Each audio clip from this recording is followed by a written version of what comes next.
waste of time. Regulation has been read by us.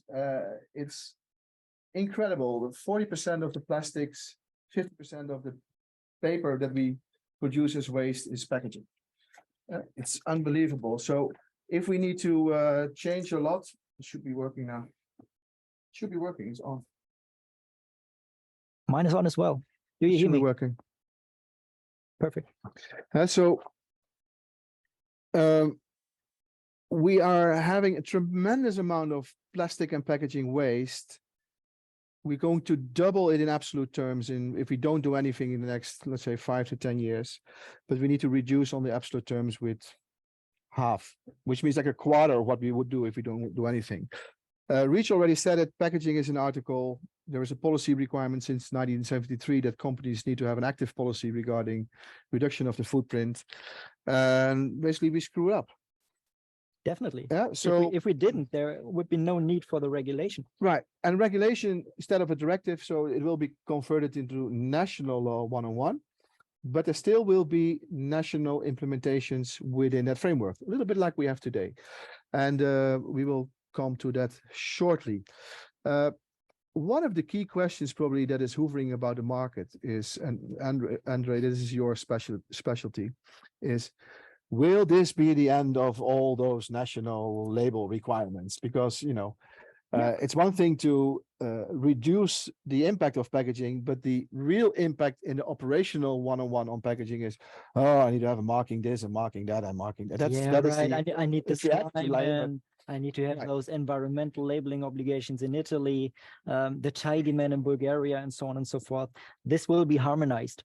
So tell me about it. It will be like Bella Ciao, Italian labeling obligations.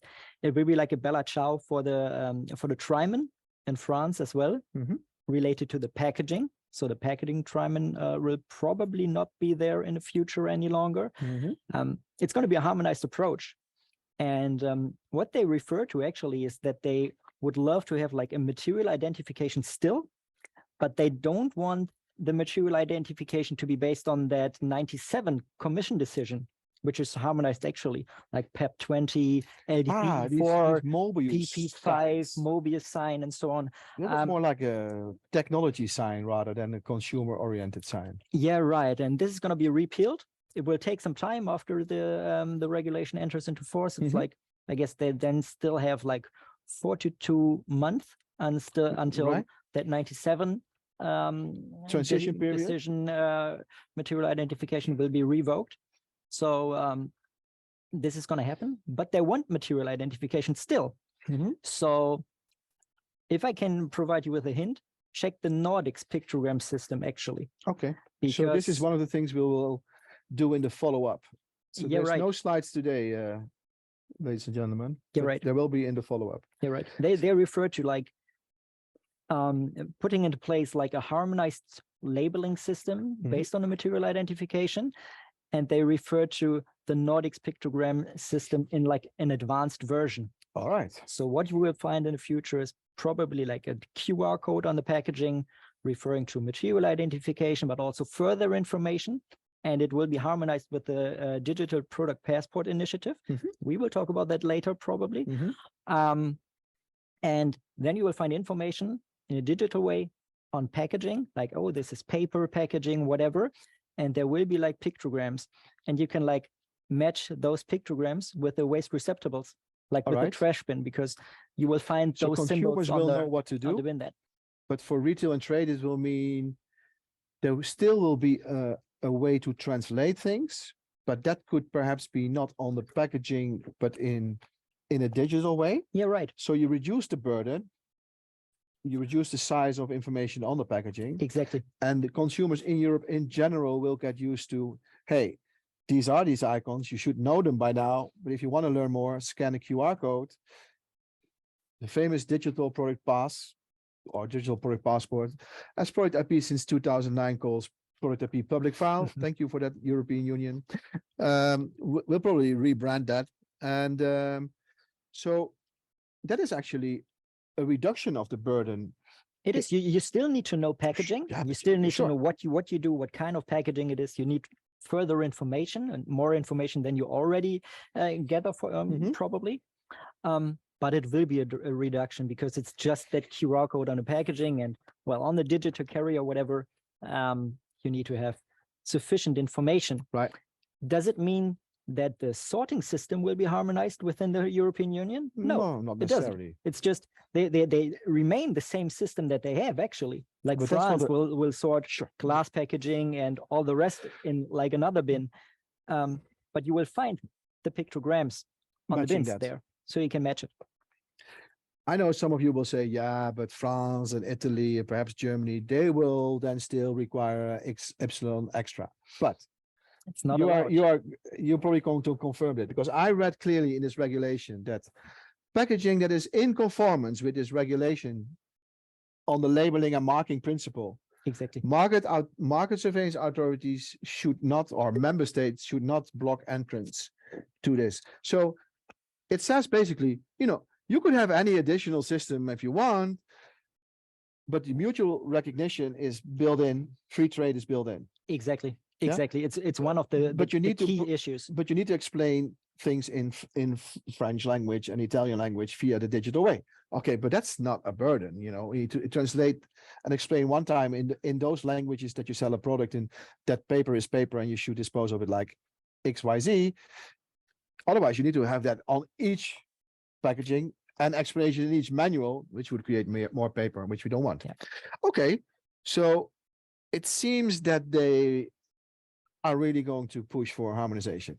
Yeah, definitely. It's a key issue because they know it's the right step. There's so much burden out there. Actually, it's so hard to comply. And to be honest, the easier regulations are, the easier it is to apply obligations, the more will participate in that game as well. True, but this is the easy part. That is one of the so it's reduction parts, of the daily hassle in the making of the packaging. But now go 2 steps back, because some things are going to change which are not so easy because you don't do it today. You might, you should probably do it, but you don't do it. What I wrote in the invite, in one of the invites, is every product, the DOC, every product, a declaration of conformity. And basically, that is what it's going to be. Not the product, but the packaging in it. There will be a declaration of conformity for packaging compliance. So there is a conformity assessment process, not just a declaration that, there's no heavy metals in the packaging. You come to the heavy metals, those restrictions will still be there, but there is a requirement to make a packaging as minimalistic as reasonable possible. There will be a formula for that and an assessment process. Yeah. There will be requirements that will be step by step, adding a percentage of recycled material into virgin material. Especially plastics, right? Especially plastics. By the way, it's very difficult to test at the end. It is possible, but it's not it's pretty straightforward. So you need to have a process, a supply chain that is reliable, information, source of material, etc., etc. Interesting. So a declaration of conformance also for packaging around feed, food, and normal products. Right. This is, by the way, not a CE declaration. It's not that you're going to put CE on the packaging of a product that has no regulation applicable that requires CE, because it would be confusing. You're right. It is a layer of confirmation by management of a company that they state that this packaging as placed on the market complies with this regulation. You're right. It's not just a signature, right? You're right. They have like several obligations related to compliant packaging. Tell me about it. Well, in order to be allowed to place packaging on a market, packaging needs to be compliant. Right. So there are like those typical essential requirements that you already know so far, like restriction of the use of cadmium or lead, for example. And those are still be there. So we talk about sustainable packaging, but we talk about recyclability of packaging, maybe compostability. They want to strive for reuse or refill solutions. So they want to minimize packaging. So you know that, right? You buy I like big boxes. You buy a lipstick. I don't buy lipstick. A little lipstick, maybe for your wife. for your wife. I mean, it's Christmas So you time. mean actually packaging. So you buy a lipstick. Yeah. And it's that small, right? But it's you buy it in e-commerce. So you get that kind of carton box, that kind of product, but that kind of box. Even if I buy it at the Douglas, it has already a fancy packaging. You're right, and that won't happen in the future. So fancy packaging it won't in be the allowed. future will be a minimalistic packaging. It will be a minimalistic packaging, and there are different performance criteria. Packaging needs to be recyclable at scale, so you need to design for recycling the packaging, not just the product which needs to be designed for recycling, the packaging as well. And well, if you just do not fulfill those obligations, there won't be a declaration of conformity for the packaging, and you won't be allowed to place those products on the market. So if I buy one off the shelf products via my normal sourcing routes, I'm ending up with, clamshell, double clamshell blisters, polybag header cards designed by the nephew of the neighbor of my Chinese supplier. It is not impossible to get a declaration of conformance. If I import their brand, they need to make the declaration. But if I'm selling in EU under my brand, I am the EU manufacturer as such, and I need to sign that declaration of conformity. Exactly. So I would be better off to make a packaging concept. Yeah, sure. Yeah, sure. You need to play the game. So then packaging is like a component. I could have one packaging, in ProductIP, you could have one packaging file, make a declaration of conformity for that, and link that and connect that to the products that are into that. Okay, interesting. Is a label on a product packaging? A tag? Is a label on the product packaging a tag? Well, there should be the address, the identification of the manufacturer. Right. And if you manufacture like a different brand, for example, a Chinese brand, whatever you imported, there needs to be the identification of the importer as well. So there may be to the importer and the manufacturer as well be identified. I know what you say. There could be even a manufacturer of packaging, but I know retail and trade, they will hide that guy on the packaging. But you are right. So what they did now in the packaging regulation is they make sure that the roles of the supply chain match the roles of the supply chain that would apply to the product. So if you now talk about manufacturer, it is either the factory in Europe or the brand owner as quasi manufacturer. Right. That's good. But there's still could also be the brand owner in China. But there is still one role in packaging and waste regulations that is new compared to compliance roles of product, and that is the ones that put the products on the market. So it's not the factory, but you call them producer, right? So the producer of the packaging is the one that actually hands out the product basically to a consumer in an EU. Depends on the sales channels and strategies. So you need to differ the roles. There will be like the one responsible for packaging conformity for the DOC, but there may be other ones responsible for the EPR obligations in the different member states. Right. This DOC, by the way, this packaging declaration of conformity, the format is they did it, at least they did that well. It's a similar format as you would have for declaration of conformity or declaration of performance for your product. And obviously, if the product requires such a declaration, you can add the packaging part as integral part. So you don't make two declarations, you just make one. But that will require some adjustments. Trust me, we'll come to timing later.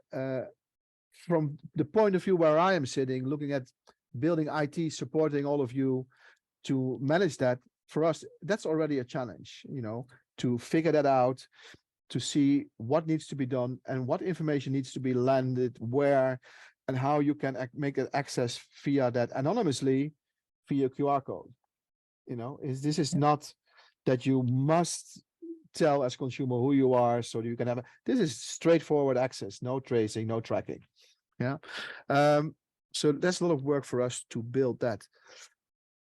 André, what about the process with respect to, let's say, the extended producer responsibility? What is changing there? What is changing there? There are new obligations in place. The authorized representative and the appointed representative are kind of like new roles. The authorized representative is the one being maybe like the EU contact for the market surveillance authorities, who keeps the declarations of conformity. So that's a guy in-house of the manufacturer. Probably. Or could be one, could be like, could be you. Whoever service provider, not me, not me, but any other one, maybe you. And there will be the appointed representative, and the appointed representative is that role that you already know, referring to like electrical and electronic equipment, for example.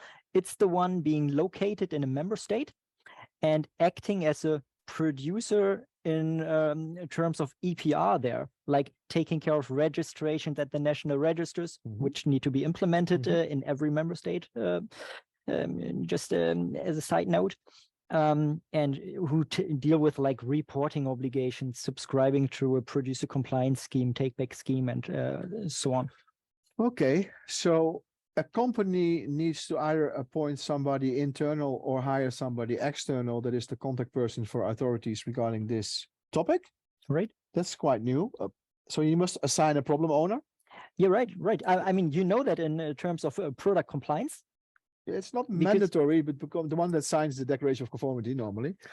And that is one. And normally you would register probably in the member state where you are based, because it's very likely that in that country where you are based, you probably also place products on the market. Yeah, probably. If you sell your products there, then you're defined as a producer. The other one is related to the member states where the products actually are landing and on the consumer's desk, basically.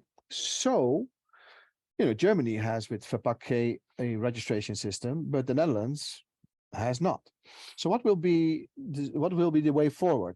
Every member state which does not yet have like a national register for packaging, they need to develop. Okay. So there will be the need for the registration in every member state of the European Union.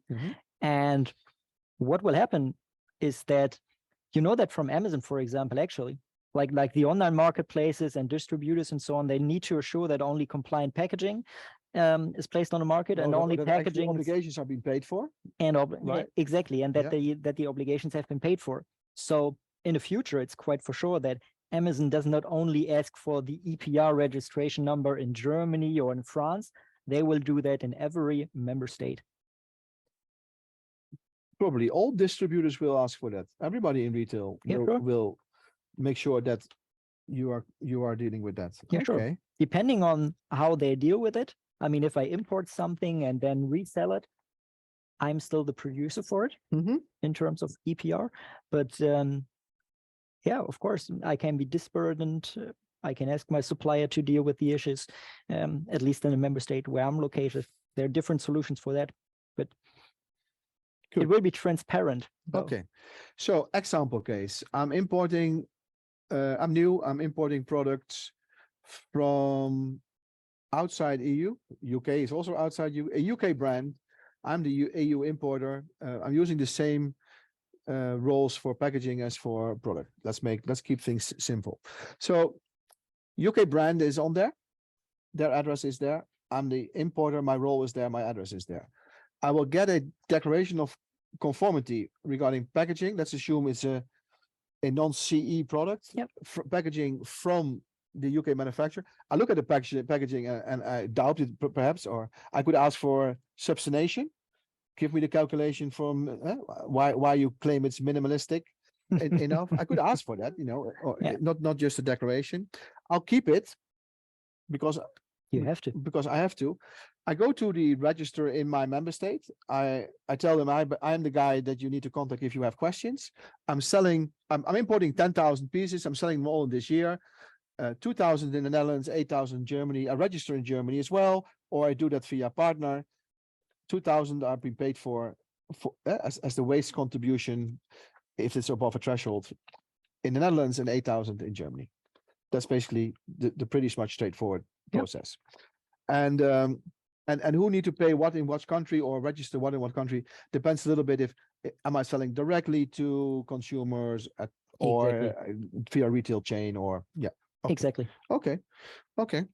So the process changes.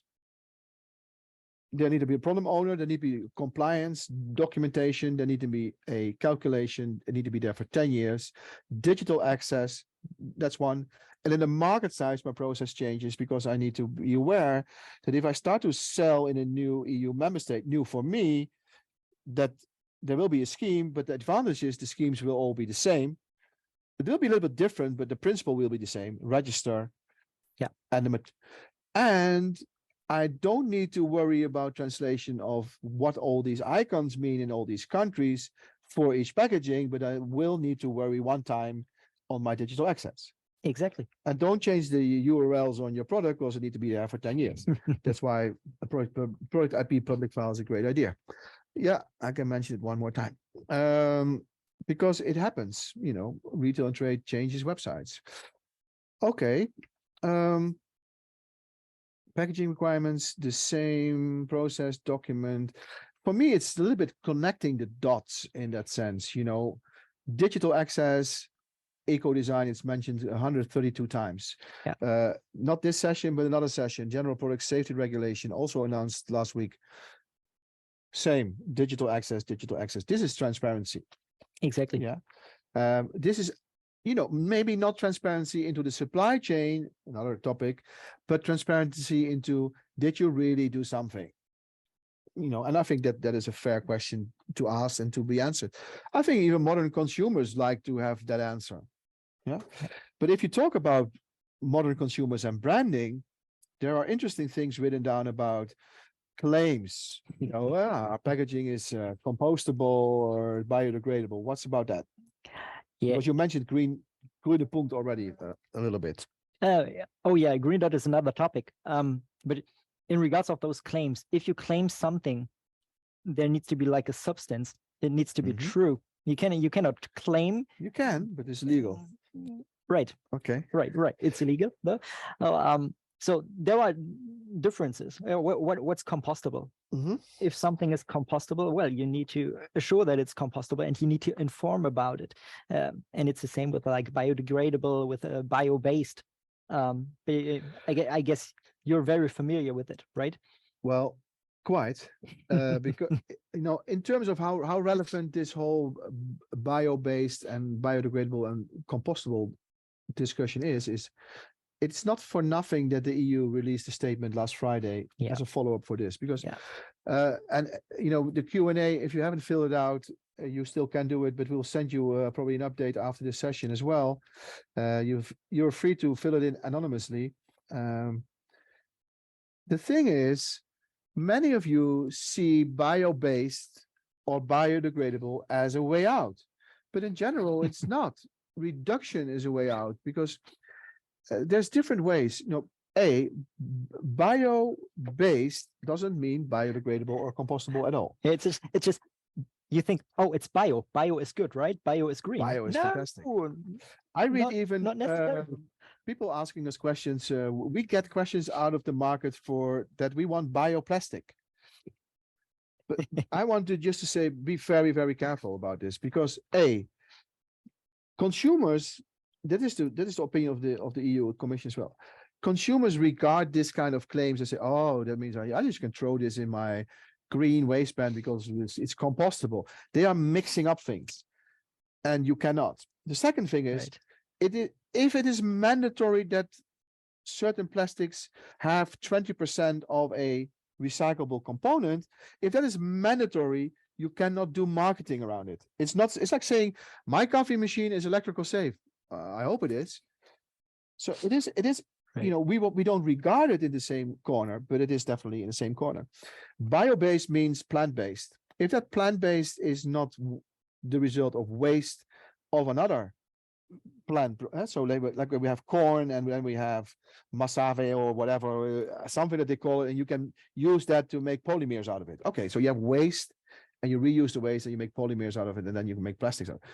That makes sense. But cutting trees to grow crops to make plastics rather than make them from fossil, and by the way, making plastics that are one-time used in packaging doesn't make sense at all. Actually contributes to more carbon dioxide and Exactly. methane, etc., etc. So it is not the environmental choice, and that is part of the risk assessment. Right. Yeah. So what about biodegradable? Well, you can make fossil fuel-based plastics and make them biodegradable. Biodegradable has nothing to do with making them from plant-based or from fossil-based. It is a way how you construct plastics. So biodegradable is a way to make plastics. Biodegradable is not compostable. Compostable is a way inside the group of biodegradable. And home compostable is never working. Right. So compostable in this case is industrial compostable. Exactly. Monitored high temperature, monitored high humidities. Because if you don't do it well, you end up with polymers that have been broken down, and you end up with colorants and plasticizers and other additives that might be toxic by themselves.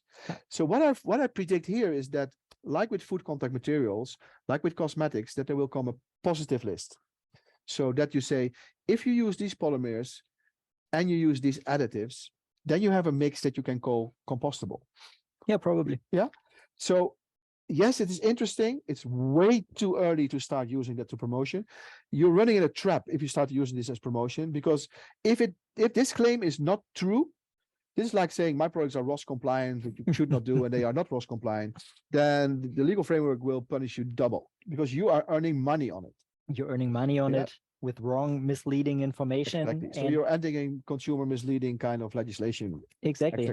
And then it's just not allowed to place those packaging on the market. Bio-based bioplastics, it's a hot topic, but it's not a way out. Yeah. Okay. Yeah, right. So keep an eye on that. Keep an eye on it. And we talked about misleading and claims and the green dot. You mentioned the green dot. You mentioned the green dot. I mentioned the green dot. We mentioned the green dot. What about the green dot? The green dot is going to die. No more green dot. No more green dot. Well, maybe there could be like a green dot, but it won't be an obligation any longer. I mean, Spain is the last member state which actually requires you to label because there's no other option. Exactly. So what's the motivation in the regulation to abandon a green dot alike symbol? Well, they don't want misleading labels, and they say it like carefully. Maybe the green dot could be misleading. I don't like that they refer to the green dot in the regulation in general. Or specifically, because should make a general claim. They opened like a book, right? Right. Why do they mention the green dot? I mean, most parties I know label the green dot because they have to in Spain. Right. They wouldn't do if they would not be required to do. So I don't like that they refer to it, and they refer to, oh, it could be misleading, but it is okay if member states or if you label like the symbol of the take back scheme in different member states. So you can label. They need to have them all. Yeah, well, you can label some. Yeah. Well, you join whatever the system in Germany, and you can use their label. But probably you may not be allowed to use the green dot. Is it like discrimination? Sort of. I don't really like that approach. But I think if I would make a new recycle scheme and I would make an icon that looks like this can be compostable, then I'm fucked as well. So I think their argumentation is it looks too much as it's being recycled and it's recyclable and et cetera, et cetera. So maybe it's like a claim. Maybe, but maybe they're punished for good brand building as well. Good. Because some people think, okay, the green dot helps me sorting, but it doesn't. And it doesn't tell anything about somebody paying license for it. So. All right, and André, timing.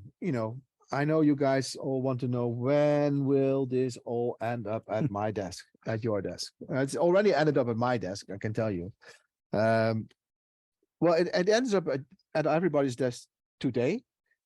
It's a draft final. There will be a revision round. Right. Unlikely. Not dots and commas. Yeah, it will take some time. I mean, what's your expectation? People will comment, will ask questions. The industry will raise some serious thoughts about it. Past that part already. Not finally. Not a final comment round. I guess not finally. So me personally, I would expect that it's not a draft any longer in maybe 2024. It's just my personal guess. I mean, reviewing like the batteries regulation, for example, it should enter into force on 1st January this year. And now probably, well, it will be published in the official journal maybe summer next year. So that's the actual. Okay, so imagine they publish it in 2024. What is then, how long does the market have to make a declaration of conformance? 1 year and 20 days. 1 year and 20 days. So it's that will be somewhere in 2025, latest. Yeah, about that. Okay. Well, you think that's still a long way from today, but we discussed, obviously we discussed, this is what we discussed before, you know, we're not making this all up. We discussed what would be the reason, what would be the reasoning for delaying a little bit, you know, the document is there, dots and I's, why not release it in 2023? I think the main reason is that everybody probably needs every day they have to fix this, because the reality is retail and trade is working on products that come on the market maybe 10 to 12 months from today. You know, Christmas next year has been bought, done, ordered. Yeah, right. If not today, then in January. So the market needs at least more than 12 months and 20 days. And they refer to it that there should be like a reasonable timing for all the parties. So perhaps they could release it in 2023, but make it 24 months and 20 days. I think the member states themselves, like the Netherlands, who don't have a register now, I know IT and governments, they would be scared to do things in 12 months, I tell you. Yeah. So, but having said that, looking at processes, looking at what else is happening, supply chain due diligence, you know, Lieferkette in Germany, corporate sustainability reporting directive, general product safety regulation, that will be a next session in the new year. That's amazing already by itself. You know, this is not child's play. I think anybody still believing that in the next 24 months, you just can go out to Canton Fair and buy a container for XYZ and then ship it to Europe. If you believe that is your business model, then your business model is really dead. Then sell your business. There's no way how to push that through your process. Supplier due diligence, packaging due diligence, general product safety regulation, post-market surveillance, mandatory. Come on, you know, there's no people at this moment, right? Let's move to something else that we discussed. Because there are existing business models that some of you have, not related to products, but the principle of the business. For example, I'm in the business of stock lots. So I like to go to the EAW, the IAW Messe in Cologne, and sell and buy stock lots. Great. Which means that these are products made by somebody else, their brand, their addresses, and they don't want to sell them. I could. So they're perfect. They're perfect. And but then what? Probably you have like perfect information. You have like a DOC. You're able to provide the market surveillance authorities with those documents within 10 days, because that's the reaction time in the future. Within 10 days, you shall deliver them or provide them with like the DOC and related technical information. 10 working days, this easy. That will be great. It's easy job. So, so to sell stock lots means you need to sell with information. Yeah. Right. You need because to assure compliance. If I you know, even if you have told me that you have participated in all kind of schemes, it doesn't matter, because I become a distributor and I will be the one that gets questions. Exactly. And the questions will be based on information, and my liability lies now by me as management and not by you as the one that, you know, put the product on the market first. It's not like reselling products that have been placed on the market before, because you are entering the extended producer responsibility part. That's basically it. I don't need to modify the product. I just need to be sure that it meets, including the packaging, meets all kind of obligations. Yeah. Right. You got different obligations. You got those registration obligations. But furthermore, as a distributor, as an importer, as an online seller, as whoever, you need to ensure that the packaging and products you place on the market, that they are compliant. And you can't do without like a DOC. How about refill? Oh, I mean, refill or fill. I'm in the vending machine business.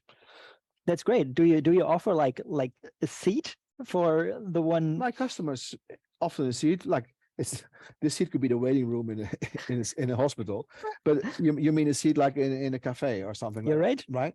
Well, we offer seats.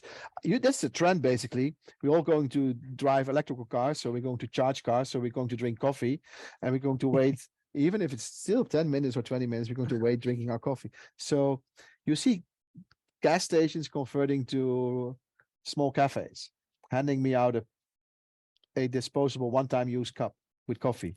Yeah, they do now. They do now? But in the future, well, probably they don't. If you stay there and drink your coffee there. If you can stay there, or they will ask you. You're right. But what is interesting in this regulation is that, like with many others regulations in these days, is that the EU Commission / Parliament / whatever you want to call it, has now the authority and the mandate, basically, to alter certain aspects of it without needing to vote on it. So there's like a section of packagings that is completely going to be prohibited. Exactly. So there is a list of like an annex, and this annex can be modified. So it's like a regulation, but you need to monitor the updates. That's what we do, by the way. Yeah. But now you need to update it on packaging styles. So I have one message. If you are the hotel soap collector of Europe and you want to make your hotel soap collection complete, you still have a few years. You still have a few years. Because hotel soap and hotel oil and shampoo bottles, etc., all those small ones, like 50 milliliters, 100 they milliliters, are prohibited. So they will be prohibited. To be honest, André, I thought when I read it, they have put it on the list because yes, it makes sense to prohibit them, but they also put them on the list in day one to make us actually look a little bit silly, and to allow me to send a mailing out to you guys that your hotel soap collection activity will be stopping soon. They want to avoid waste. Yeah. So maybe they want like the responsible consumer as well, who thinks about bringing his own shampoo. I also read if you have this is like the collecting packaging. So you have like 2 or 3 products, they already have packaging, but your combined order or promotion order is like to shrink wrap them together. Cannot. Right. So this prohibiting list is interesting to watch out. So that means that we will have a regulation. The principles of the whole process won't change, but part of the regulation with terms of prohibiting certain packaging will change. So there will be changes to be monitored within the regulation, like with ROS or SVHCs under REACH. Exactly. Will there be changes with respect to how much percentages of certain material need to be coming from recycled? Is that something that they are going to change? Especially in regards of plastic packaging, you have to include like a specific amount of recycled plastics in your packaging. But that's not from day one. It starts in 2030. Yeah. And where the targets increase till 2040. Right. So this is long-term legislation. It's long-term legislation. You're right. You're right. But they're gonna review it. And maybe they add other materials and other like thresholds or percentages. Right. Okay. It's developing. It's a progress. This thing is like a progress, and it's a lifetime approach in regards of packaging. So some of us were not there in 1973, but most of us will be there in 2030, right? Hopefully. Or 2040. Sure. All right. So I think we covered the things on my list. Anything that you want to add? Maybe just step a little bit back to this Nordic design, because you mentioned it like casual, but I haven't run into that. So you didn't. I didn't. Well, it's not mandatory though. Also in the Nordics, they developed a few years ago already, they developed an individual system related to different pictograms for every kind of product that can be wasted in the future. Right. So it's quite extensive, isn't it? It's quite extensive. It's, I guess, actually, it's about 91 pictograms or whatever. But they do not only cover packaging. Okay. So it's way more than that. So it's also recycling of products. It's also recycling of products. And they did that in order to strive for like a harmonized approach already. And I guess it was Denmark developing it together with other countries like Norway, Iceland, Sweden, and Finland. So it's the Nordics. Yep. And it's quite common to use it there. And it's quite easy to implement it in other member states as well. So probably that's going to be the approach. And they already refer to it in the draft regulation. Okay. What do you want? Maybe a few last words. What do you recommend for companies that are now, working on Italian labeling, French labeling, Luxembourg labeling? Still go on with it for a while? Sit it in, like the English say, take it on the chin, and then. Yeah, it's a mess. If you ask me, it's a mess because those obligations are in force.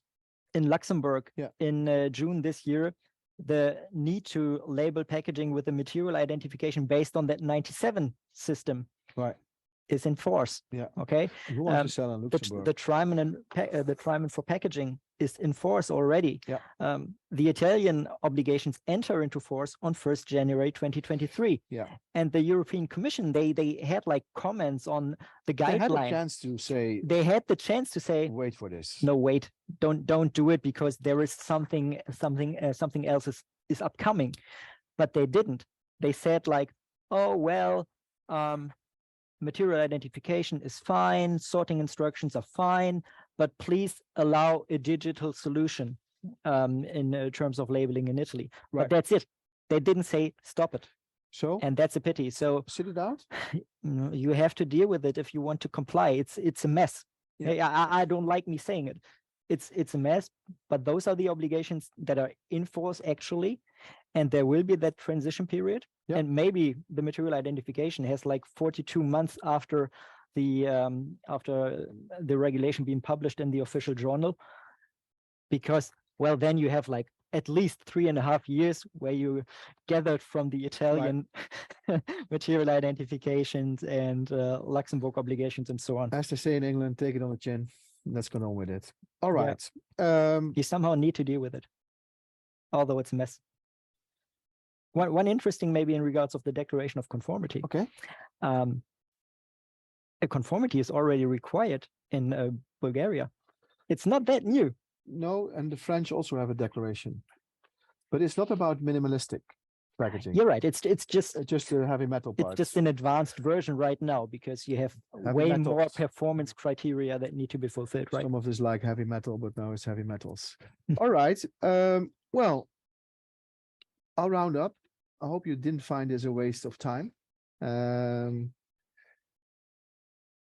There's no option in this session for a Q&A because there's also no slides, but there was an option to ask your questions via the Q&A that we sent ahead. You still, if that link is still open, it's anonymous. You can go through some mandatory questions because it help us to position where you are in terms of your thoughts on certain things.